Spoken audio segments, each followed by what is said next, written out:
கர்த்தருடைய பரிசுத்த நாமத்திற்கு மகிமுண்டாகட்டும். ஆண்டவராகிய இயேசு கிறிஸ்துவின் நாமத்தினாலே அன்பு கர்த்தருடைய பிள்ளைகளாகிய தங்கள் அனைவருக்கும் ஸ்வீட் ஊழியத்தின் சார்பாக வாழ்த்துக்களையும் ஸ்தோத்திரங்களையும் தெரிவித்துக் கொள்கின்றேன்.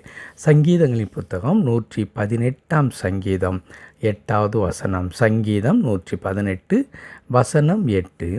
மனுஷனை நம்புவதை பார்க்கிலும் கர்த்தர் பேரில் பற்றுதலாயிருப்பதே நலம். மனுஷனை நம்புவதை பார்க்கிலும் கர்த்தர் பேரில் பற்றுதலாயிருப்பதே நலம். என் அன்பு கடவுளுடைய பிள்ளைகளே, பல நேரங்களிலே இந்த வசனம் நம்மால் தவறாக புரிந்து கொள்ளப்படுவதற்கு அநேக சாத்தியக்கூறுகள் இருக்கிறது. இதை நேரடியாக நீங்கள் பதில் கொள்ளும் பொழுது இந்த வார்த்தை நம்முடைய சக மனிதர்கள், ஒருவேளை அது நம்முடைய உறவினர்களாக இருக்கலாம், நண்பர்களாக இருக்கலாம், ஏன் அது குடும்ப உறுப்பினர்களாக கூட இருக்கலாம். அவர்களுக்கு இந்த வசனத்தை நாம் சொல்வோமானால் சற்று கோபம் வருவதற்கோ அல்லது நம்மீது ஒரு எரிச்சல் கொள்வதற்கோ வாய்ப்புகள் அதிகமாக இருக்கும். காரணம் என்னவென்றால், அவர்கள் நம்மீது அக்கறை கொண்டு அன்பு வைத்து பல நேரங்களிலே நமக்கு எல்லா விதத்திலும் உதவி செய்கிறவர்களாக மக்கள் இருப்பார்கள். அது ஒருவேளை நம்முடைய உறவில் கூட இருக்கலாம், நண்பர்களாக இருக்கலாம். நம்முடைய தேவைகள் எதுவாக இருந்தாலும், அது ஒரு பொருளாதார தேவையாகவோ, ஏன் ஒரு ஆலோசனை கொடுப்பதாகவோ, அல்லது உடன் பிரயாணம் செய்வது எதுவாக இருந்தாலும், இப்படி நமக்கு உதவி செய்கின்ற மக்கள் அதிகமாக இருக்கிறார்கள். அப்படிப்பட்ட மக்களுக்கு முன்பதாக மனுஷரை நம்புவதை பார்க்கிலும் கர்த்தர் பேரில் பற்றுதலாய் இருப்பது நலம் என்று வேதம் சொல்லுகிறது. நான் எந்த மனிதனையும் நான் நம்ப மாட்டேன் என்று சொல்லுவோமானால் அது அப்படிப்பட்டவர்களுக்கு சற்று வேதனையை கொடுக்கக்கூடிய ஒரு சூழ்நிலையை அது உண்டாக்கி கொடுக்கும். ஆனால் உண்மையாகவே இந்த வசனம் என்னத்தை நமக்கு சொல்லி தருகிறது? ஏன் இந்த வசனத்தை இப்படியாக பரிசுத்த ஆவியானவர் தாவீதை கொண்டு எழுதினார் என்று சொல்லி நாம் யோசிக்கும் பொழுது ஒரு காரியத்தை கடவுளுடைய பிள்ளைகள் தெளிவாக புரிந்து கொள்ள வேண்டும். அது என்னவென்று சொன்னால், மனிதர்களை நம்புவதை இங்கே வேதம் என்ன செய்யவில்லை?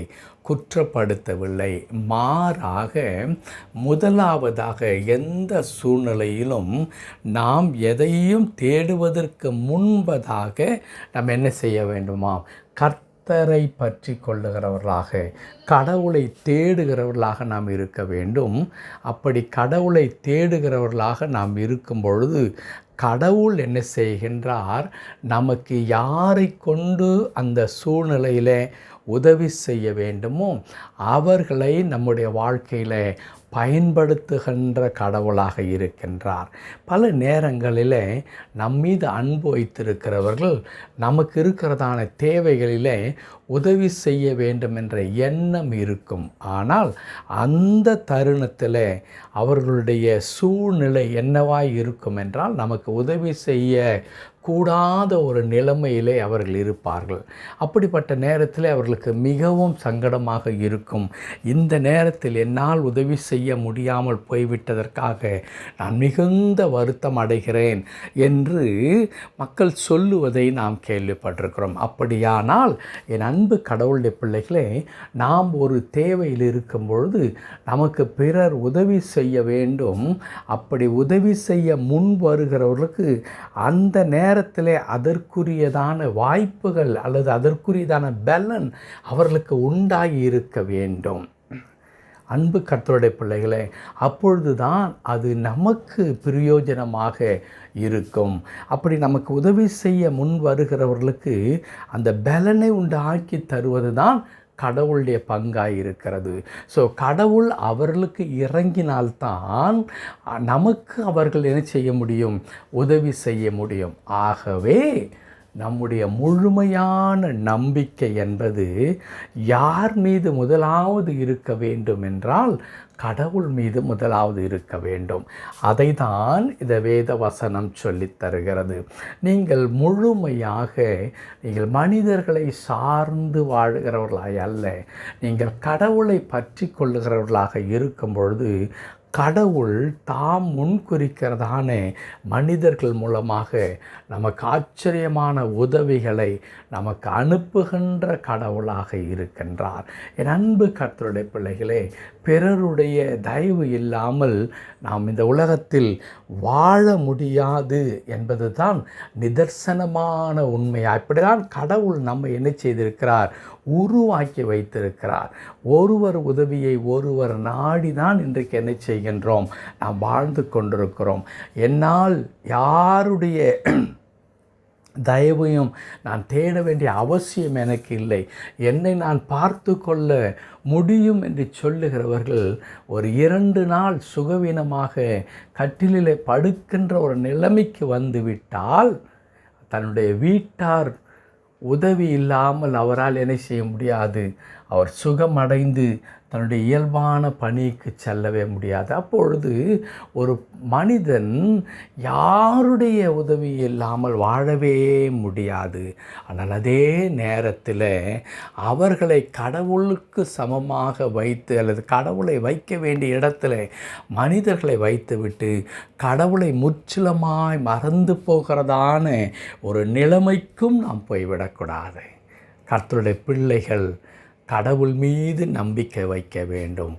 ஆண்டவர் நம்முடைய நம்பிக்கையை, விசுவாசத்தை அங்கீகரித்து அவர் என்ன செய்கிறார்? மற்றவர்கள் மூலமாக நமக்கு உதவி செய்ய ஆண்டவர் அதற்கான எல்லா வாய்ப்புகளையும் உண்டாக்கி கொடுக்கிறார். ஆகவே என் அன்பு கடவுளுடைய பிள்ளைகளே, இந்த வசனத்தை நாம் தவறாக புரிந்து கொள்ளாமல் கர்த்தர் பேரில் நாம் பற்றுதல் உடையவர்களாக இருப்போம். கர்த்தரை பற்றி கொள்வோம். அவர் என்ன செய்வார் தெரியுமா? பிறர் கண்களிலே நமக்கு தயவை உண்டாக்கி தருகிற ஆண்டவராக இருக்கிறார். ஜெபிக்கலாமா? கிருபை நிறைந்த நல்ல ஆண்டவரே, உமக்கு நன்றி செலுத்துகிறோம். நாங்கள் துதிக்கிறோம் கர்த்தாவே. ஆம் ஆண்டவரே, நாங்கள் மனுஷர்களை எவ்வளவேனும் கர்த்தாவே ஆண்டவரே நாங்கள் நம்பாதவர்களாக இருக்க வேண்டும் என்ற வசனம் சொல்லித் தரவில்லையா? இதே வேதத்தில் இயேசுவானவருடைய ஆண்டவரே வளர்ச்சியை குறித்து சொல்லும் பொழுது அவர் மனித தயவிலே அவர் வளர்ந்தார் என்று எழுதியிருக்கிறது.